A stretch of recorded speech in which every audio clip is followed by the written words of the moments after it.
ہم اس کی تفسیر پوری طرح نہیں کر سکتے کیونکہ یہ بہت ہی جامع اور مدلل اور اللہ پاک کی حمد اور ہمیں جس طریقے سے بتایا گیا کہ ہم عبادت بھی کرنی ہے اور اللہ سے مدد بھی مانگنی ہے اور اللہ سے سیدھا راستہ بھی مانگنا ہے، اللہ سے ہدایت بھی مانگنی ہے اور اللہ تعالیٰ سے یہ بھی مانگنا کہ یا اللہ ان لوگوں کے راستے پر چلا جن پر آپ نے انعام کیا ہے۔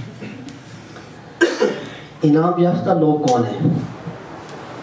سب سے پہلے انبیاء کرام، اس کے بعد صحابہ کرام، تابعین، تبع تابعین، اس کے بعد اولیاء کرام، یعنی کہ جتنے بھی بزرگ ہستیاں اس دنیا میں آئیں ان سب کا واسطہ دے کے ہم نے کہنا ہے کہ یا اللہ ہمیں ان لوگوں کے راستے پر چلا، کیونکہ وہ اللہ تعالیٰ کے انعام یافتہ لوگ تھے۔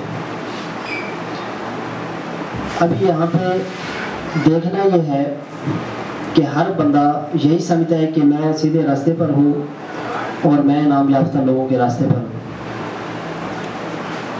ہمیں زیادہ ان چیزوں میں پڑھنے کی ضرورت نہیں ہے کہ بھئی کون سا فرقہ، کون سا مسلک کس راستے پر تھا، ہم نے کس کی پیروی کرنی ہے، کیونکہ نبی صلی اللہ علیہ وسلم نے فرما دیا کہ میرے صحابہ ستاروں کی مانند ہیں، جس کی بھی پیروی کرو گے فلاح پالو گے۔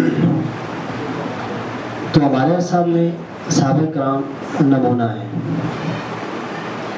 صحابہ کرام کے ساتھ ساتھ اہل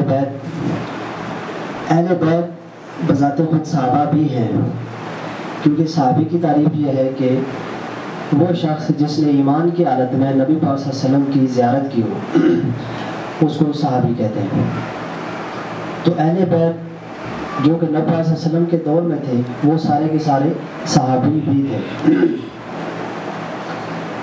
تو ہم نے ان کی بھی پیروی کرنی ہے اور ان کو بھی، وہ بھی ہمارے لیے ستاروں کی مانند ہی ہے۔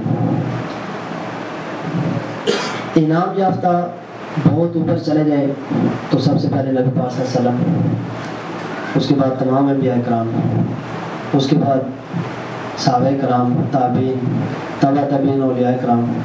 ہمارے سامنے جو موجود ہیں وہ نیک لوگ ہیں۔ نیک لوگ دو قسم کے ہیں، ایک تو وہ ہیں جو کہ جن کو اللہ پاک نے مسند پہ بٹھایا ہوا ہے، اور کچھ ایسے لوگ ہیں جو کہ مسند پہ نہیں ہیں لیکن اللہ کو پیارے ہیں۔ ویسے تو تمام انسان اللہ پاک کو پیارے ہیں، لیکن کچھ ایسے لوگ ہیں جو کہ خاص ہیں۔ تو ہمارے سامنے وہی لوگ ہیں جو کہ مسند پہ بیٹھے ہوئے ہیں، جو چھپے ہوئے ہیں ان کی ہم تلاش نہیں کر سکتے، اللہ پاک دکھا دے تو وہ ایک الگ بات ہے، لیکن ہم ان کو نہیں ڈھونڈ سکتے کیونکہ ان کو ڈھونڈنے کے لیے بھی نظر چاہیے۔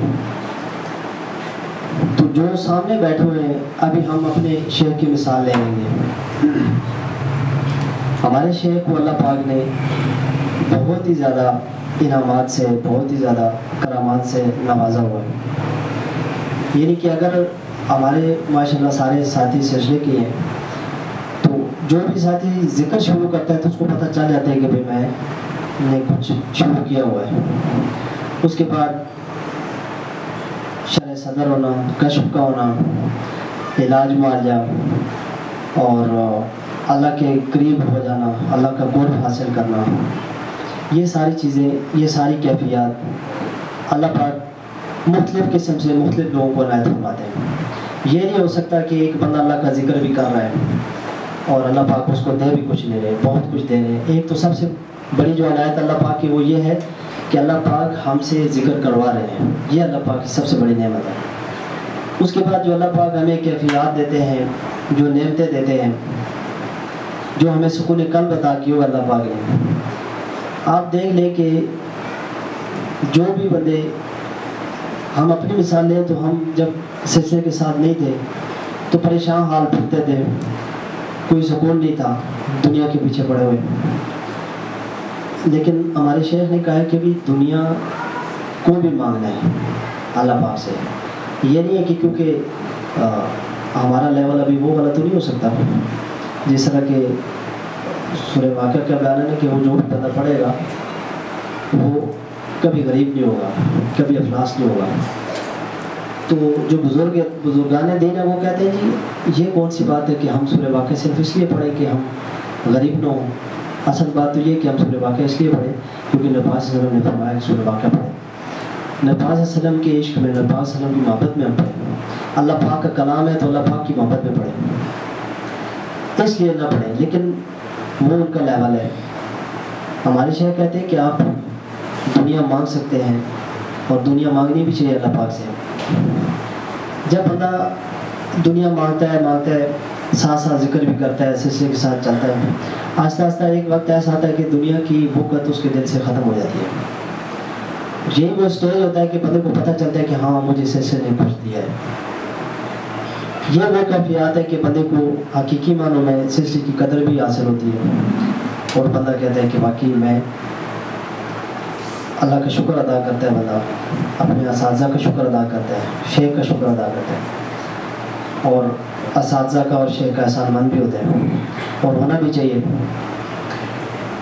تو ہمیں چاہیے کہ ہم انعام یافتہ لوگوں کے نقش قدم پر چلیں اور ان کو انعام یافتہ لوگوں کی نقش قدم پر چلنے کی دعا بھی مانگتے ہیں کہ یا اللہ جن لوگوں پر آپ نے انعام کیا ان کے راستے پر ہمیں چلا، تو اللہ پاک ہمیں ضرور بے ضرور انشاءاللہ ان پر چلائے گا. شرط یہ ہے کہ ہم دل سے مانگیں، دل سے اللہ سے جب بھی مانگیں گے تو اللہ پاک ضرور قبول کرے گا. ایک محبت ہے طبعی محبت، ایک محبت ہے جو کہ اختیاری محبت ہے. طبعی محبت وہ ہے جو کہ ہمارے والدین سے ہے، طبعی محبت وہ ہے جو کہ بہن بھائیوں سے ہے، طبعی محبت وہ ہے جو ہمیں اپنے بچوں سے ہے، دوست احباب سے ہے. یہ طبعی محبت ہے، یہ قدرتی ہے، اللہ پاک نے دل میں ڈال دی ہے، یہ ہوگی چاہے آپ نہ بھی چاہیں. آپ اگر بھائی سے ناراض بھی ہوں گے، اس کو تکلیف ہوگی تو آپ کے دل میں ضرور تکلیف ہوگی، کیونکہ یہ قدرتی چیز ہے، اللہ پاک نے آپ کے دل میں ڈالی ہوئی ہے. یہ طبعی محبت ہے. ایک محبت ہے اختیاری. اختیاری محبت اللہ اور اس کے رسول کے ساتھ ہے. وہ اللہ پاک نے اس لیے اختیاری رکھی ہوئی ہے کہ جو بندہ جتنی اختیار کرے اس کی کوئی انتہا نہیں ہے. وہ ایک شاعر نے کہا تھا نا کہ تیرے عشق کی انتہا چاہتا ہوں، میری سادگی دیکھ کیا چاہتا ہوں، کیونکہ عشق کی انتہا کوئی نہیں ہے. تو یہ جو اختیاری محبت ہے یہ اللہ پاک سے اور اس کے نبی پاک صلی اللہ علیہ وسلم سے عشق ہے، اس سے محبت ہے. یہ اللہ پاک نے ہمارے اختیار میں دے دیے. جو ہم اللہ پاک سے اور اس کے نبی سے محبت کریں گے اللہ پاک ہمیں اتنی محبت عطا کرے گا. جتنی ہم محبت اللہ پاک سے مانگیں گے اللہ پاک اتنی محبت ہمیں عطا کریں گے. جو بھی بندے اس راستے پہ چلتے ہیں، چلتے چلتے ایک وقت ضرور آتا ہے کہ وہ اللہ اور اس کے رسول کی محبت کے علاوہ ساری محبتیں اس کے دل سے نکل جاتی ہیں. اس لیے تو شاعر کہتا ہے کہ اب جو میرا دل ہے وہ خالی ہو چکا ہے، تو ابھی اے اللہ میرے دل میں آ جا. تو دل کو ہم نے خالی کرنا ہے تاکہ اللہ کی محبت سما سکے. اس کے لیے کوشش ہے، محنت ہے، اللہ پاک سے دعا ہے. اللہ پاک سے دعا کرتے رہیں گے کہ یا اللہ اپنی اور اپنے رسول کی محبت ہمارے دل میں ڈال دے، تو اللہ پاک ضرور ڈالیں گے. یہ نہیں ہو سکتا کہ ہم اللہ سے اللہ کی محبت مانگیں اور اللہ نہ دے، بشرطے کہ ہماری طلب سچی ہو. اور پھر اختیاری محبت کا مطلب یہ ہے کہ جتنا آپ چاہیں اختیار کر لیں. یہ اللہ پاک نے ہم پہ چھوڑ دیا ہے. ابھی دیکھیں کچھ لوگ ایسے ہیں کہ جو مجذوبیت کی صورت میں چلے جاتے ہیں. مجذوبیت اختیار کرنے کا آپ کو حکم نہیں دیا گیا ہوا. اگر کسی پہ آ جائے مجذوبیت تو ٹھیک ہے، اگر نہیں آئی تو آپ نے خود بخود مجذوبیت کی نہ خواہش کرنی ہے، نہ تمنا کرنی ہے، اور نہ ہی اس کی آپ نے طلب کرنی ہے. مجذوب کون ہوتا ہے؟ وہ اس کے دل میں اللہ اور اس کے رسول کی محبت آ جاتی ہے اور بس اس کو پھر دنیا کا کوئی ہوش نہیں رہتا، بشرطے کہ مجذوب ٹھیک ہو. کیونکہ ہمارے معاشرے میں بہت سے لوگ ایسے ہیں جو کہ بیچارے نشائی ہوتے ہیں، پاگل ہوتے ہیں، ان کو بھی ہم لوگ سمجھتے ہیں شاید یہ مجذوب ہے. یہ بات کہ اللہ اور اس کے بندے کا معاملہ ہے. جو بھی بندہ ملے اس طرح کی حالت میں آپ نے اس کی قدر کرنی ہے، اس کا احترام کرنا ہے. ہو سکتا ہے کہ وہ مجذوب ہو، جب اللہ پاک آپ کو عطا کر دیں گے تو آپ کو پتہ بھی چل جائے گا کہ یہ مجذوب ہے. تو ہم نے اللہ سے اللہ کی اور اس کے رسول کی محبت کی طلب کرنی ہے. یا اللہ ہمارے دل میں ڈال دیں. ایک بزرگ تھے، شیخ تھے، ان سے اس کے مرید نے کہا کہ یا حضرت مجھے اللہ کی محبت کی ایک چنگاری عطا فرما دیں۔ تو انہوں نے کہا جی آپ برداشت کر لیں گے؟ انہوں نے کہا جی بالکل برداشت کر لیں گے۔ تو انہوں نے توجہ کی، تاریخ میں لکھا ہوا ہے کہ اس بندے کی قمیض جل جاتی تھی، جو بھی وہ کپڑا پہنتا تھا دل کے اوپر سے اس کی قمیض جل جاتی تھی، اتنی زیادہ اس کی تپش تھی، اس محبت کی تپش اتنی زیادہ تھی کہ اس کی قمیض جل جاتی تھی، اس کا کوئی کپڑا ثابت نہیں رہتا تھا۔ تو بزرگوں کی اگر توجہ پڑ جائے آپ پہ، بزرگوں کی نظر کرم اگر آپ پہ پڑ جائے تو یہ ان کا فیض ہوتا ہے کہ اللہ کی محبت آپ کو حاصل ہو جاتی ہے۔ اس لیے جب بھی شیخ کے پاس جائیں، استاد کے پاس جائیں، تو کوشش کریں کہ اس کا فیض زیادہ سے زیادہ۔ تو فیض کیا ہے؟ فیض اللہ اور اس کے رسول کی محبت، اور فیض وہ علم ہے کہ جس کی بنا پر انسان اشرف المخلوقات بنا۔ جب حضرت آدم کو اللہ پاک نے بنایا تو فرشتوں نے کہا کہ یا اللہ عبادت کے لیے تو ہم بھی کافی تھے۔ اللہ پاک نے کہا جو میں جانتا ہوں وہ آپ لوگ نہیں جانتے۔ پھر جب اللہ پاک نے فرشتوں سے پوچھا کہ بھی ان چیزوں کے نام بتائیں، فرشتے نہیں بتا سکے۔ پھر اللہ پاک نے حضرت آدم علیہ السلام سے پوچھا، حضرت آدم علیہ السلام نے سب چیزوں کے نام بتا دیے، کیونکہ اللہ پاک نے ان کے دل پہ وہ چیزیں القاء کر دی تھی۔ تو فرشتے حیران آ گئے کہ کہا یا اللہ یہ کیا ماجرا ہے؟ تو اللہ پاک نے کہا اس لیے میں نے آپ کو کہا تھا جو میں جانتا ہوں وہ نہیں جانتے۔ تو اصل چیز ہے علم۔ علم جو ہے وہ بندے کو اشرف المخلوقات بنایا ہے۔ علم شیطان کے پاس بھی بہت زیادہ تھا، اس علم کی بنا پہ وہ سردار بنا ہوا تھا، لیکن جب وہ متکبر ہوا تو وہ اپنی مسجد سے ہٹا دیا گیا، مردود ہو گیا۔ تو جب جب اللہ پاک علم دیتا ہے تب تب اس کے ساتھ امتحان بھی دیتا ہے کہ بھائی جب بندے کے پاس علم آ جاتا ہے تو بندہ سمجھتا ہے کہ بھائی جو میں جانتا ہوں اس کو تو پتہ ہی کوئی نہیں ہے، اس لیے میں اس سے زیادہ بہتر ہوں۔ یہ اصل میں امتحان ہوتا ہے۔ یہ جو علماء کرام، مفتیان کرام، ان کی بڑی آزمائش ہے۔ یہ اللہ جانتا ہے یا وہ لوگ جانتے ہیں جو کہ اس پوزیشن میں ہیں کہ وہ اپنے آپ کو کیسے قابو کر کے بیٹھے ہوتے ہیں، کیونکہ بڑا ہی باریک سفر ہے یہ۔ جب ہمارے پاس تھوڑی سی چیز آ جاتی ہے، کیفیات سے گزرتے ہیں، تو ہم سمجھتے ہیں کہ بھئی ہمارے جیسا تو کوئی بھی نہیں ہے۔ تو جس بندے کے پاس قرآن اور حدیث کا علم آ جائے تو اس سے بڑھ کر کون ہو سکتا ہے؟ لیکن جب اس کے پاس علم آتا ہے تو ساتھ امتحان بھی آتا ہے کہ ہاں بھئی اب تمہارا پتہ چلتا ہے کہ علم صحیح معلوم آیا یا کہ نہیں۔ اس علم کو پا کر کہیں تم بھٹک نہ جاؤ، کیونکہ شیطان بھٹک گیا تھا اس علم کو پا کر۔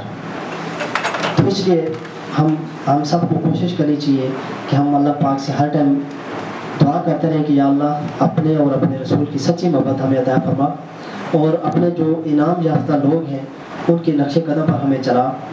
اللہ تعالیٰ کے انعام یافتہ لوگوں کے نقش قدم پر چل کر ہم ضرور انشاءاللہ کامیابی کے قریب پہنچیں گے۔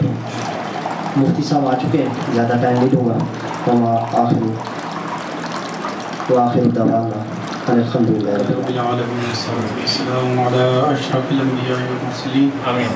یا رحم الراحمین، جو کچھ سنا گیا ہے پڑھا گیا، یا رحم الراحمین اس کو اپنی بارگاہ میں قبول منظور فرما۔ یا رحم الراحمین جو ذکر کیا گیا اس کو اپنی بارگاہ میں قبول منظور فرما۔ یا رحم الراحمین جو پڑھنے پڑھانے میں اس میں کوئی کمی کوتاہی ہو گئی ہو، کوئی غلطی ہو گئی ہو، یا رحم الراحمین اپنے فضل و کرم سے معاف فرما۔ یا رحم الراحمین ہمارے گناہوں کو معاف فرما۔ یا رحم الراحمین حاضرین مجلس میں جو بھی جس کی جو بھی جائز حاجت ہے، یا رحم الراحمین اپنے فضل و کرم سے اس کو پورا فرما۔ یا رحم الراحمین ہمارے محبوب قائد، یا رحم الراحمین ہمارے مفتی سید نور زمان شاہ صاحب، یا رحم الراحمین ان کو سرتاج زمانہ بنا۔ یا رحم الراحمین ان کو صحت اور عافیت والا معاملہ فرما۔ یا رحم الراحمین اور دیگر احباب جو اس سلسلے میں ہیں، یا رحم الراحمین سب کے گھروں کے اندر خیر و برکت نازل فرما۔ یا رحم الراحمین سب کو صحت اور عافیت والا معاملہ فرما۔ یا رحم الراحمین جتنے بھی حاضرین مجلس ہیں، ان کے جو بھی عزیز و اقارب بیمار ہیں، یا رحم الراحمین ان سب کو شفاء کاملہ عاجلہ عطا فرما۔ جن کے گھروں کے اندر جو پریشانیاں ہیں ان کو دور فرما۔ یا رحم الراحمین جو جنات کے اثرات ہیں، شیطان کے اثرات ہیں، ان کو دور فرما۔ یا رحم الراحمین ان کو علم و عمل عطا فرما۔ یا رحم الراحمین ان کے علم و عمل میں برکتیں عطا فرما۔ یا رحم الراحمین جتنے لوگ اس دنیا سے رخصت ہو چکے ہیں، حاضرین مجلس میں جس کے عزیز و اقارب اس دنیا سے رخصت ہوئے ہیں، یا والدین اس دنیا سے رخصت ہوئے ہیں، یا ارحم الراحمین سب کی کامل مغفرت فرما۔ جو اساتذہ علماء اس دنیا سے رخصت ہوئے ہیں، یا ارحم الراحمین ان کی کامل مغفرت فرما۔ یا ارحم الراحمین ہمارے جو ساتھی ابھی کچھ دنوں پہلے شہید ہوئے ہیں، یا ارحم الراحمین ان کی شہادت کو اپنی بارگاہ میں قبول و منظور فرما۔ یا ارحم الراحمین اور جتنی بھی سلسلے میں جو ساتھی ہیں سب کی حفاظت فرما، ان کے گھروں کی حفاظت فرما، عورتوں کی حفاظت فرما، بچوں کی حفاظت فرما۔ یا ارحم الراحمین ہمارے محبوب کی یا ارحم الراحمین حفاظت فرما۔ یا ارحم الراحمین ہمارے پیر و مرشد کی حفاظت فرما۔ یا ارحم الراحمین اور جتنے بھی عزیز و اقارب ہیں، یا ارحم الراحمین ان کی پریشانیوں کو دور فرما۔ یا ارحم الراحمین جن کے والدین حیات ہیں ان کو اپنے والدین کی خدمت کی توفیق عطا فرما۔ یا ارحم الراحمین تیرے محبوب صلی اللہ علیہ وسلم نے دنیا جہان کی جتنی خیریں مانگی ہیں، یا ارحم الراحمین وہ ساری کی ساری خیریں ہمیں عطا فرما۔ یا ارحم الراحمین جن شرور اور فتن سے نجات مانگی ہے ان شرور اور فتن سے ہمیں بھی نجات عطا فرما۔ یا ارحم الراحمین اس ملک پاکستان کی حفاظت فرما، اس کی افواج کی حفاظت فرما، اس کے اداروں کی حفاظت فرما، اس کے سرحدوں کی حفاظت فرما۔ یا ارحم الراحمین دین اسلام کی حفاظت فرما، مساجد اور مدارس کی حفاظت فرما، علماء کی حفاظت فرما۔ یا ارحم الراحمین شعائر اللہ کی حفاظت فرما۔ یا ارحم الراحمین امن والی، ایمان والی، سلامتی والی زندگی نصیب فرما۔ یا ارحم الراحمین ایمان پر ہی ہمیں خاتمہ نصیب فرما۔ صلی اللہ تعالی علی خیر خلقہ محمد وآلہ وأصحابہ اجمعین برحمتک یا ارحم الراحمین۔ آمین۔